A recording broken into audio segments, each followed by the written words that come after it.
오늘은 우리 주님께서 죽은 자 가운데서 다시 살아나신 부활하신 날을 기념해서 지키는 부활주일입니다.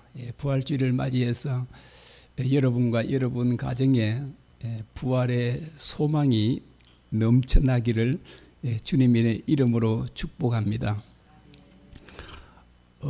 예수님은 죽은 지 사흘 만에 다시 살아날 것임을 정말 누누이 말씀을 하셨습니다.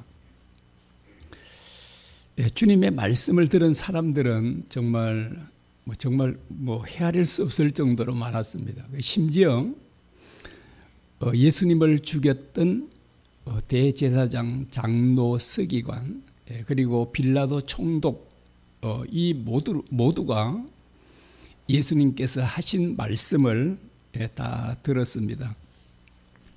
그런데 예수님의 말씀을 들은 사람들은 그처럼 많음에도 불구하고 예수님께서 죽은 지 사흘 만에 다시 살아날 것이라는 주님의 그 말씀을 믿은 사람은 정말 신기하게도요, 놀랍게도 한 명도 없었다는 사실입니다.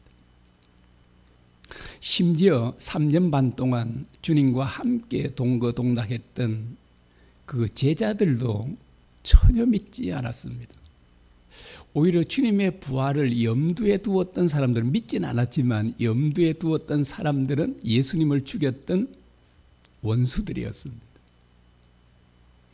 그들은 그걸 염두에 두고 혹시 제자들이 예수님의 시신을 가져다가 다른 데 숨겨놓고 예수님께서 부활하셨다면 이전 유혹보다 훨씬 더 클 것이다. 그래서 무덤을 지키게 해달라고 빌라도 총독에 가서 요청을 했던 것을 보게 됩니다.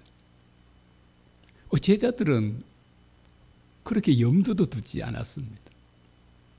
예수님께서 누누이 말씀했지 않습니까? 수많은 사람들이 듣고 알고 있는데도 예수님께서 사흘 후에 부활하실 거라는 것을 아무도 믿지 않았습니다. 여러분, 왜 사람들은 예수님의 그 말씀을 믿지 않았을까요? 왜 믿지 않았죠? 그것은 죽은 사람은 절대로 다시 살아날 수 없다는 생각 때문입니다. 오늘날 과학과 의학이 얼마나 발달됐습니까? 역사상 최고로 그 의학과 과학이 발달됐지 않습니까? 그런데 오늘날도 죽은 자가 살아날 것이다 라고 하면 사람들은 어떨까요? 아무도 안 믿을 겁니다.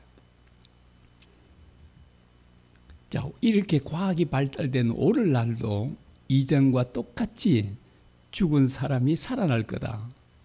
자, 무덤에 묻힌 사람이 이제 곧 이틀 후에 살아날 거다. 이러면 아무도 믿는 사람이 아무도 없을 겁니다.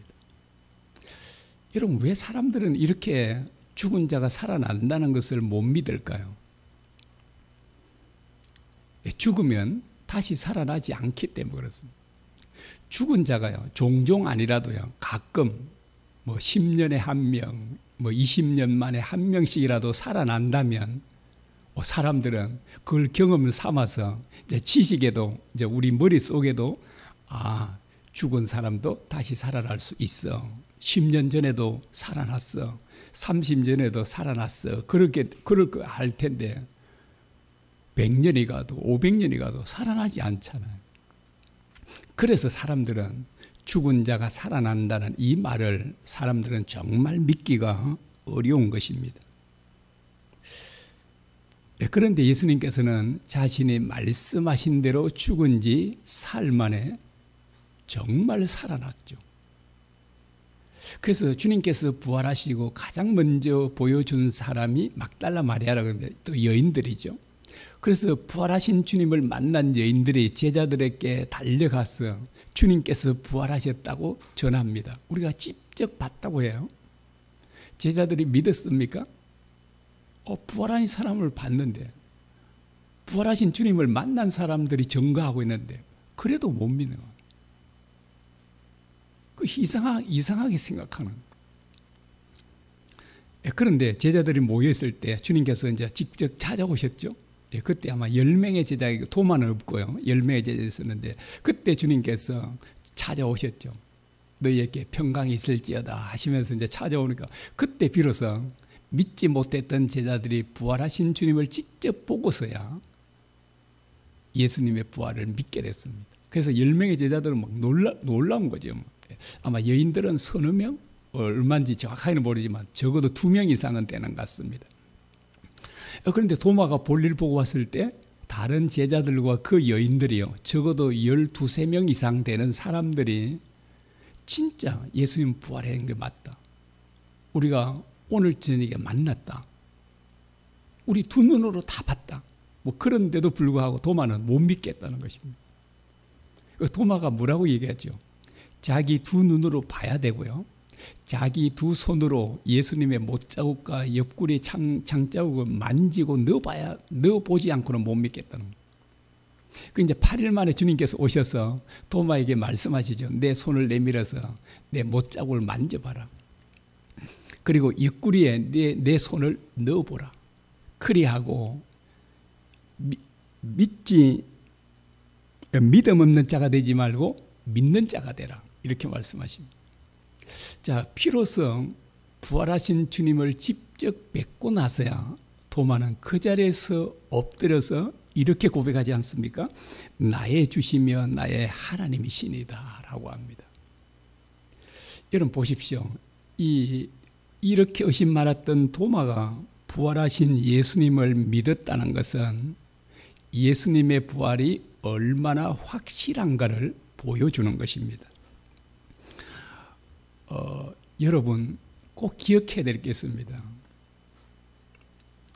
예수님의 부활을요, 우리의 머리로, 우리 지식으로 이해하고 믿으려고 하면 1000년이 가도 믿어지지 않습니다. 100번 죽었다 깨나도 믿어지지 않습니다. 우리 이성적으로는, 우리의 지식으로는 그렇습니다.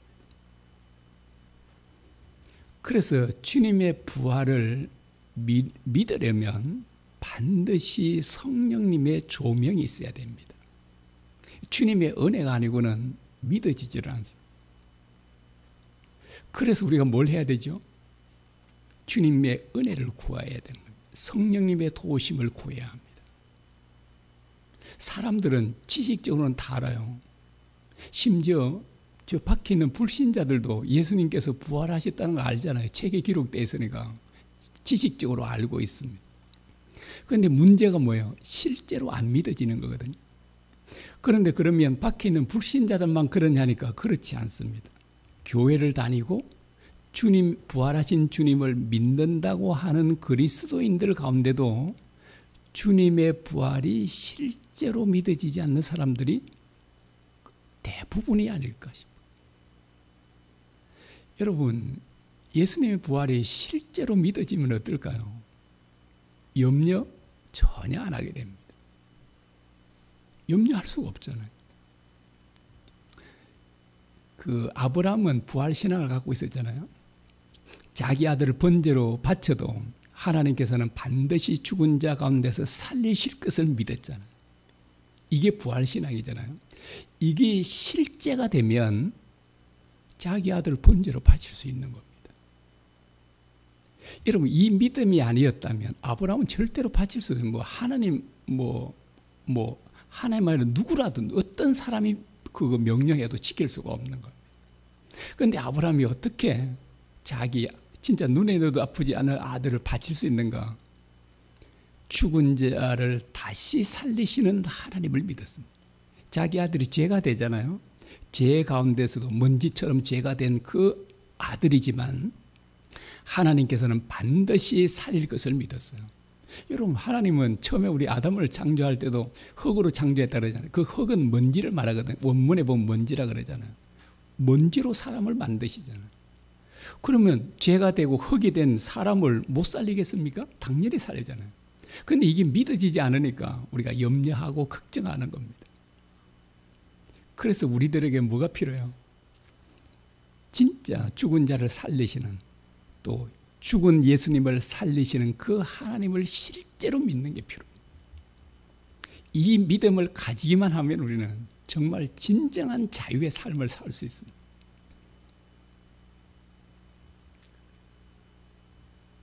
그래서 우리가 그 주님 말씀에 순종하지 못하는 데는 믿지 못해 그래요. 아이고 그 형제를 위해서 목숨을 바치라. 그건 어떻게 그래서 합니까? 원수를 사랑하라고 어떻게 합니까? 라고 하잖아요. 여러분 예수님을 실제로 믿으면요. 그렇게 사는 거는 식은 죽 먹게요. 저절로 되는 거죠. 여러분 이게 저절로 되는 거예요. 뭐 원수도 사랑하는 게 저절로 되고 형제를 위해서 목숨을 버린 것도 저절로 되고 모든 재물도 그저 저절로 내려놓게 되나요? 이게 잘 안 됐다는 것은 아직도 우리가 주님을 믿는다고 하지만 실제로 믿지 않기 때문에 지식적으로 믿어요. 여러분 지식적으로 믿는 믿음은요. 지식적으로 믿는 믿음은 절대로 우리 삶을 변화시키지 못합니다. 실제로 믿어야 우리 삶이 변화돼요. 그래서 우리가 주님을 실제로 믿으면 사랑하지 못할 사람도 얼마든지 사랑하게 돼요. 이 며느리들은 가장 어려운 분이 누구예요? 시어머님이시잖아요. 진짜 믿으면 시어머니를요, 진짜 목숨을 다해 사랑할 수 있어요.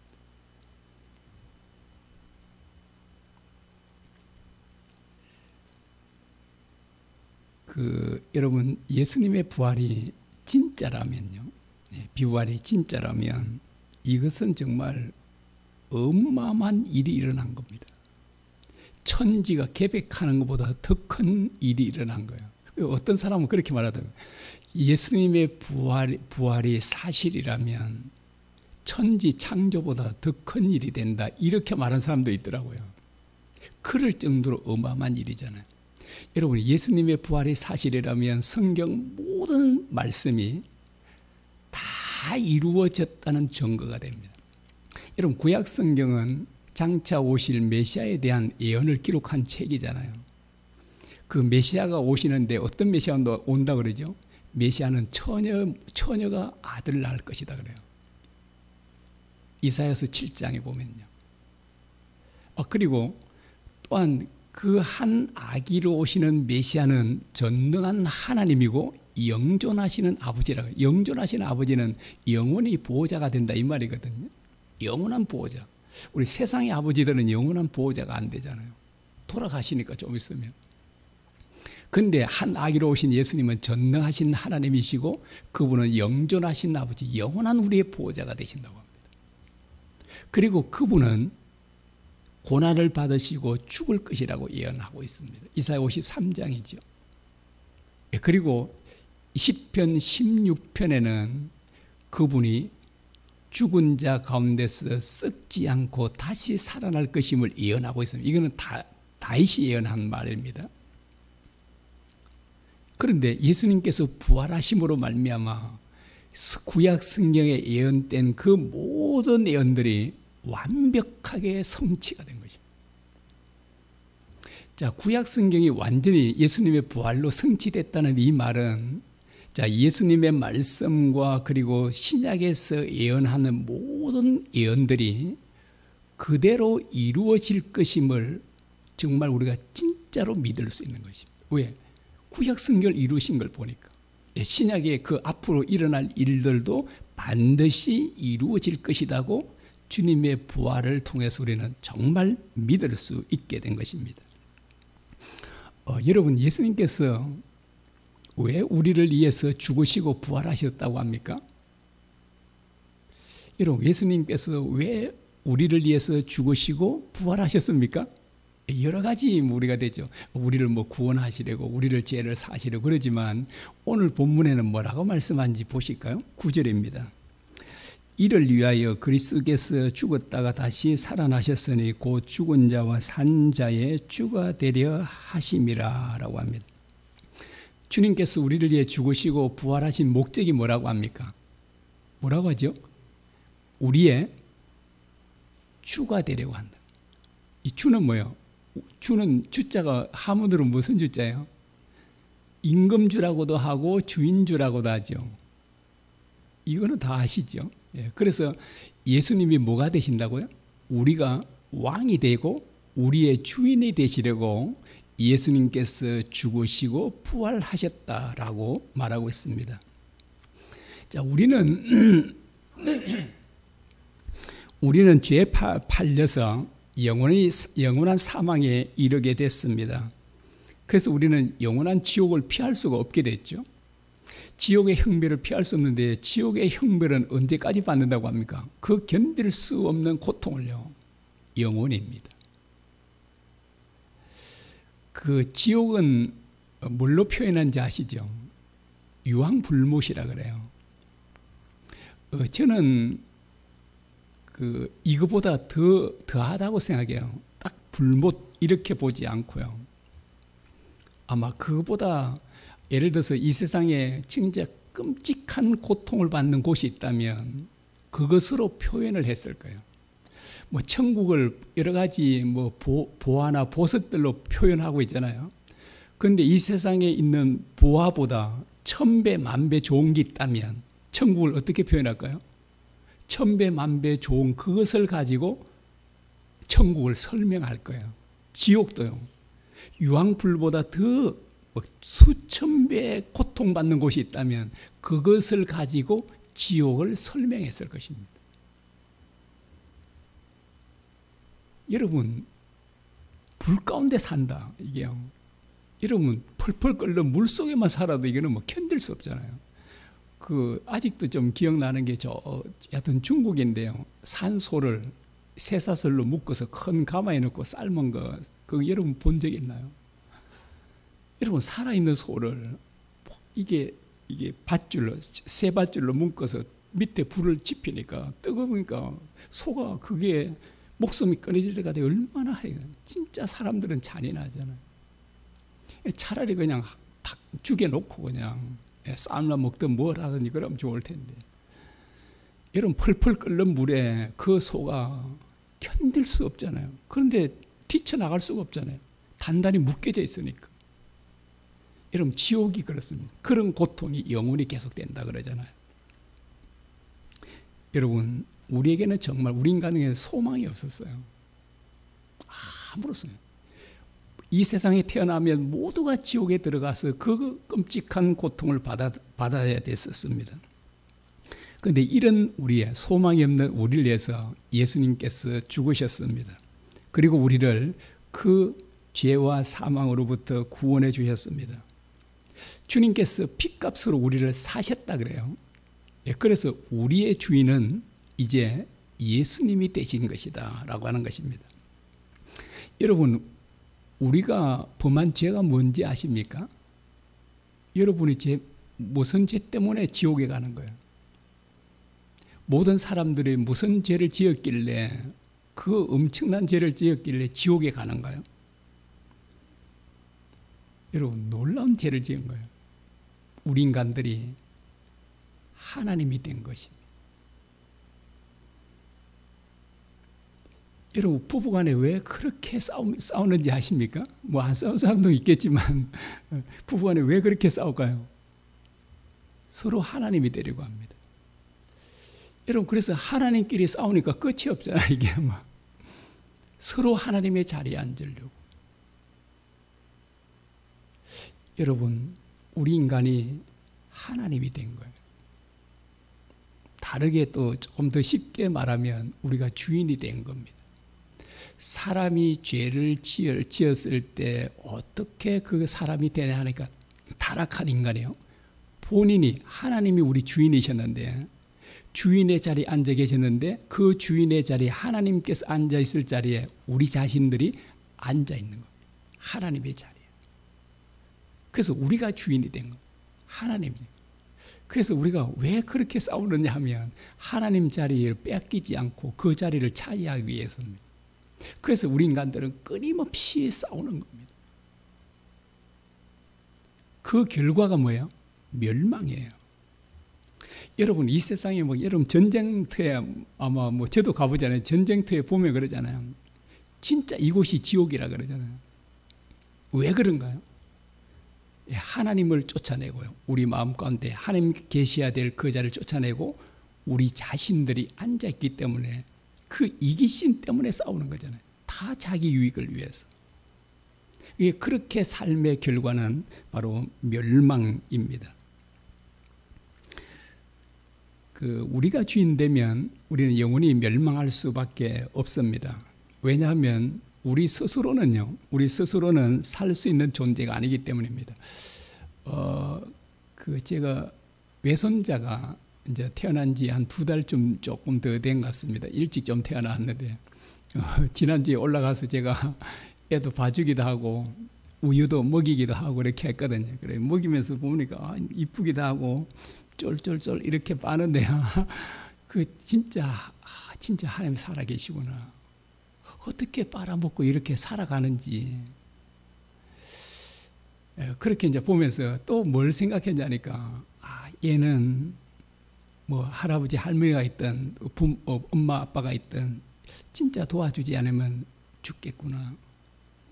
이는 아무리 우리 이제 2달 된 태어난 그 아이가 집에 우유나 뭐 모든 거 가득 채워놔도요, 그 옆에 다 놔놔도 안 해주면 못 먹잖아요. 먹을 수 있는 힘이 없습니다. 우리 인간은 똑 이와 같습니다. 하나님의 도움 없이는 살아갈 수 없는 존재예요. 하나님을 의지해야만 살아갈 수 있는 존재인데, 그런데 주인이 돼서 우리 스스로 살아가려고 합니다. 그 결과가 바로 멸망이라는 사실입니다. 예수님께서 우리 주인이 되셔야만 우리 죄 문제도 해결해 주시고 우리에게 영원한 생명을 공급해 주십니다.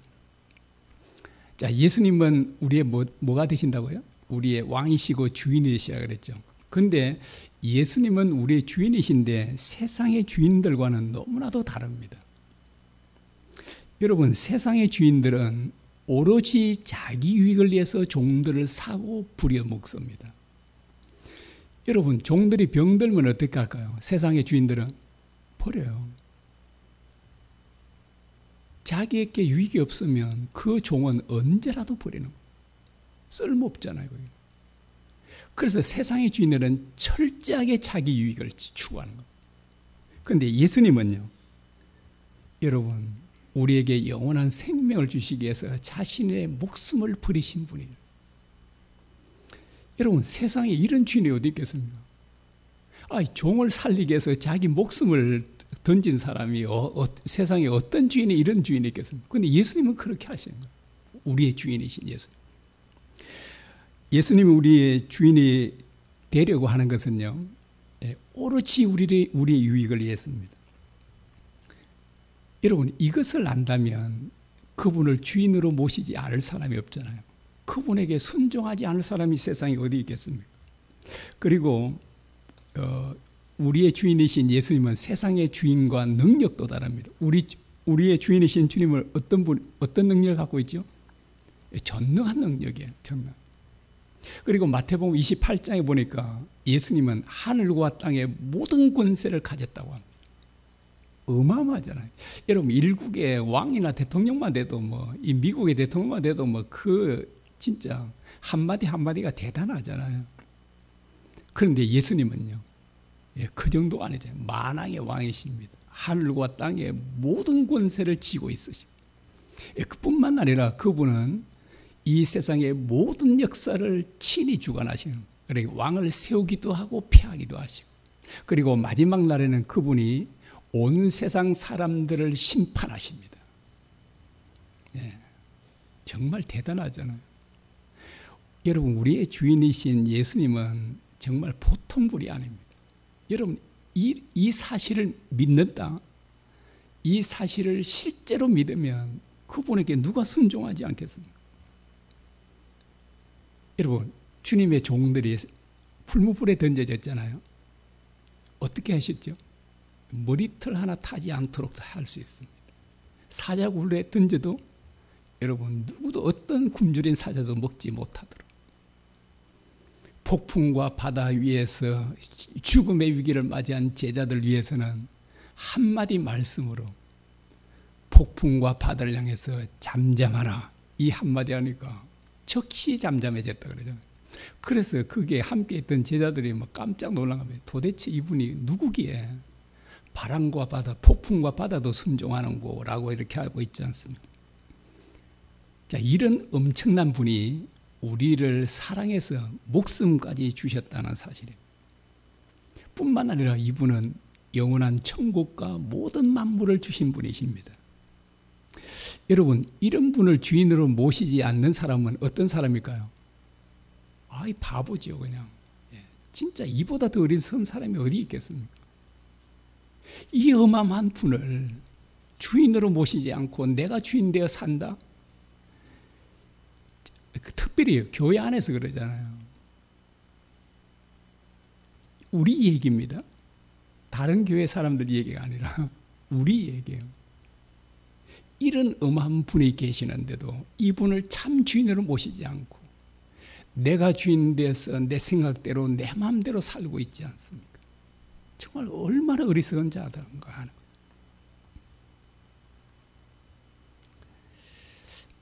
거예요. 여러분은 좀 전에 제가 말씀드린 이런 예수님을 여러분 중심에 모시겠습니까? 예수님을 주인으로 모신다는 것은 우리가 그분이 종이 된다는 말이고, 그리고 우리가 그분의 종이 된다는 말은 그분의 명령에 순종하겠다는 말입니다. 그런데도 예수님을 주인으로 모시겠습니까? 예. 그러면 여러분 잘 이렇게 하십시오. 주 예수님, 나의 마음 중심에 들어오셔서 나의 영원한 주인이 되어 주소서. 제가 주님의 말씀에 온전히 순종하겠습니다. 라고. 다시 한번 이렇게 뭐 여러분 다 외우지는 못할 테니까 그 아멘 그러시면 될 겁니다. 주 예수님, 나의 마음 중심에 들어오셔서 영원히 나의 주인이 되어 주십시오. 제가 주님의 말씀에 순종하겠습니다. 예, 정말이시죠? 여러분, 자, 이렇게 되면요, 예수님을 우리 주인으로 모시면 우리에게는 우리의 삶이 없습니다. 괜찮으세요? 예, 예수님을 위해 살아야 됩니다. 우리의 삶이 없어요. 우리를 위해 살아서는 안 되는 거예요. 그런데 이 삶은요, 우리를 위해 살지 않고 주님을 위한 삶은 어마어마한 거예요. 그냥 이거는 모든 걸 다 얻는 거야 되는 겁니다. 천국 얻어요. 만물 다 얻어요. 평강, 안식 다 얻어요. 그거 얻는다면 내 삶 없어도 괜찮죠? 괜찮잖아요. 자, 이게 우리가 고백해야 되는 말입니다. 7절, 8절입니다. 7절, 8절. 우리 중에 우리 같이 읽어볼까요? 예, 우리 중에 누구든지 자기를 위하여 사는 자가 없고 자기를 위하여 죽는 자도 없도다. 우리가 살아도 주를 위하여 살고 죽어도 주를 위하여 죽나니 그러므로 사나 죽으나 우리가 주의 것이로다. 아멘. 자기를 위해 사는 자가 우리 가운데는 이제 없습니다. 주님을 위해 당연히 이제 살아야 되는 것입니다. 나를 위한 삶은 무슨 말인가요? 내 뜻대로 사는 걸 나를 위한 삶이라고 그래요. 그 삶은 멸망이에요. 그런데 주님을 위한 삶, 주님을 위한 삶이란 어떤 삶이에요? 주님의 뜻을 쫓아 주님 말씀을 따라 사는 삶을 가리켜서 주님을 위한 삶이다 그렇게 말합니다. 그런데 주님의 말씀은요, 간단하게 하면 하나님 사랑과 이웃 사랑이에요. 하나만 말하면 이웃 사랑이에요. 원수를 사랑하라 뭐 이런 말씀이에요. 그런데 그 삶은 영원한 생명이 된다는 사실입니다. 여러분, 예수님은 온 우주 만물의 주인이십니다. 만왕의 왕이시고요. 그러므로 예수님을 얻으면요, 모든 걸 다 얻은 것과 같습니다. 여러분, 사도 바울은 주님 한 분 얻기 위해 세상의 모든 것들을 뭐처럼 버렸다고요? 배설물처럼 버렸습니다. 그 결과 그는 정말 모든 것을 다 가진 자가 됐습니다. 그래서 사도 바울은요, 정말 진정한 자유와 만족의 삶을 살았습니다. 아무것도 없는 것 같지만 사도 바울은 모든 것을 가진 자였다고 말하고 있습니다. 여러분, 부자 청년은 세상에 부를 갖기 위해 주님을 버렸습니다. 그 결과 그는 모든 것을 잃었고요. 지금 실제 실존 인물이잖아요. 지금 그는 이미 죽었으니까 2000년 전에, 지금 그는 지옥에서 끔찍한 고통을 받으면서 가슴을 치며 후회하고 있을 겁니다. 그때 예수님 찾아가서 예수님 말씀을 들을 걸, 내 소유를 팔아 가난한 자들에게 주라고 했을 때 그걸 진짜 믿고 내가 실천할 걸. 여러분, 그 가슴을 치며 영원히 후회해도 소용이 없잖아요. 돌이킬 수가 없는 거예요. 그런데 여러분, 삭개오는요, 삭개오는 주님 한 분 얻기 위해 세상의 모든 부를 버렸습니다. 그 결과 그는 모든 걸 다 얻었어요.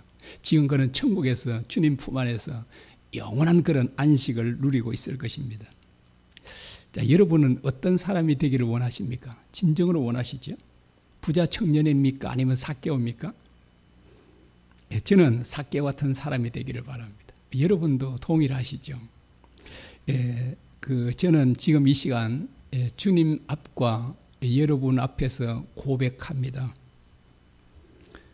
저는 주님 한 분 얻기 위해 세상의 모든 것을 다 버리겠습니다.